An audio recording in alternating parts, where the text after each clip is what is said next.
And there's James Pierce Jr. There's a draft pick at 23 going to the Green Bay Packers. So unfortunately, that's a guy I like that I would like to see the Lions pursue.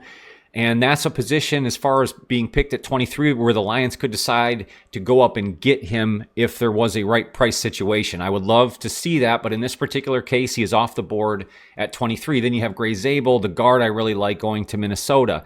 Two players back-to-back who I really would like to see the Lions go get, unfortunately end up in the division in this particular mock draft sim. That's pretty incredible. Nick Scorton goes 2 picks ahead, the edge out of Texas A&M, another player that I have mocked to the Lions in a lot of cases. So the chips didn't really fall in the Lions' favor in this case. So to me, this one would have set up to where Brad Holmes needs to move up to get their guy. Now, there are certainly other options, and they could choose to stand pat, and that certainly may be the case here with a defensive tackle. The way I see this one shaking out is somehow the other defensive tackle, Kenneth Grant from Michigan, is still on the board.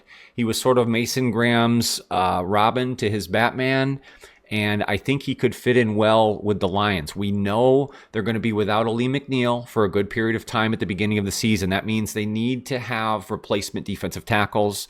They went out and got one in free agency. They re-signed Levi Onwuzurike, so they've done some things there, but I think it would help them to bolster the defensive tackle room. And a guy like Kenneth Grant is a space eater and could do good things next to a guy like Aiden Hutchinson. So to me, I think if they stay at pick 28 in this scenario, you take Kenneth Grant, the defensive tackle, out of Michigan.